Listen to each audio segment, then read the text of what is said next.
മയിലാണ് കേട്ടോ. മയിൽ എല്ലാവരും കിടന്നുറങ്ങുന്ന സ്ഥലമല്ല, അടുക്കളൻ്റെ ഭാഗത്ത് കൂടെയാണ് മയിലിൻ്റെ കളി.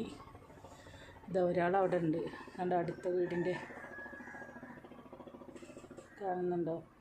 അതിന് മെഷീൻ കംപ്ലൈൻ്റ് ആയിരുന്നു. അപ്പോൾ ഞാൻ മെഷീനിലുള്ള തുണികളൊക്കെ കണ്ടോ ബക്കറ്റിലൊക്കെ എടുത്തിട്ട് ഇടുകയാണ്. മെഷീനിൽ ഇപ്പോൾ ശരിയാക്കി വന്ന് പോയതേ ഉള്ളൂ. അപ്പോൾ മയിൽ കണ്ടോ നിൽക്കുന്നത് നമ്മളെ ഇവിടെ ആയിരുന്നു, തൊട്ടടുത്തായിരുന്നു, മുറ്റത്തായിരുന്നു. കണ്ട മതിൽമക്കൂടെ അവിടെയൊക്കെ കണ്ടു ഇഷ്ടം പോലെ ഇറങ്ങിയിരിക്കുന്നു. അവിടെയൊക്കെ വീട്ടിലൊക്കെ മയിൽ ഇറങ്ങാറുണ്ടോ? അതിൻ്റെ ഉപ്പ പറയും എപ്പോഴും അതൊക്കെ പിന്നീട് വരണ്ട പ്രദേശമാവാനുള്ള ചാൻസ് ഉണ്ട് മയിലിറങ്ങുന്നത്. അങ്ങനെയാണോ എനിക്കറിയില്ല കേട്ടോ. ഇപ്പോൾ എല്ലാവരും കാടും ഇതൊക്കെ തടിച്ചത് കൊണ്ടേ മയിൽ നാട്ടിലിറങ്ങിയതായിരിക്കാം, കാടില്ലല്ലോ. അപ്പോൾ കാടൊക്കെ വെട്ടി തെളിക്കുമ്പോൾ നല്ല വലുതല്ലേ.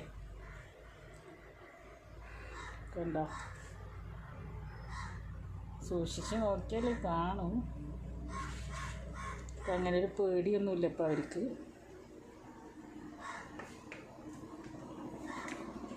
കണ്ടില്ലേ, കണ്ടോ ആ മതിലിന് കണ്ടോ ലാസ്റ്റ് കോഴിയാളെ പോലെ ഇങ്ങനെ വന്നിരിക്കുന്നുണ്ട്.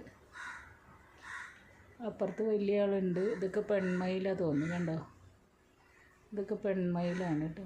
നല്ല ഹൈറ്റും. എന്നെ കണ്ടു തോന്നുന്നു. അതാ ആൺമയിലും അവിടെ വന്ന് കയറി. കണ്ടോ, കഴുത്തിലൊക്കെ പീക്കോ കളർ ബ്ലൂ. അടിപൊളി ഭംഗിയല്ലേ അല്ലേ കാണാൻ.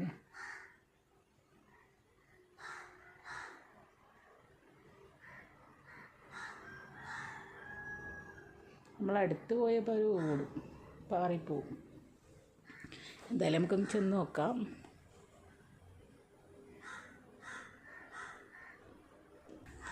തൊട്ടടുത്തുണ്ടായിരുന്നത്. അപ്പോൾ ഞാൻ ഫോൺ എടുക്കാൻ പോയതാ. കണ്ടോ, ചെല്ലുമ്പോഴേ അവർ പാറി ഇവിടുന്ന് രക്ഷപ്പെടും. ഓരോരുത്തർ കയറുന്ന സ്ഥലങ്ങൾ നമ്മൾ ചെല്ലാന്ന് കാണുമ്പോൾ, അടുത്തേക്ക് ചെല്ലാന്ന് കാണുമ്പോൾ അവരവിടെ നിന്നൊക്കെ കയറിപ്പോവുക. കണ്ടോ, അവിടെ റബ്ബറിൻ്റെ തൊടിയാണ് അടുത്തതും ചാടാൻ നിൽക്കും.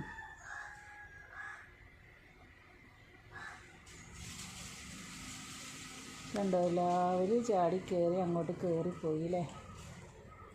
അപ്പോൾ നമുക്ക് വേറൊരു അടിപൊളി വീഡിയോ ആയിട്ട് നമുക്ക് വീണ്ടും കാണാം കേട്ടോ. ബൈ.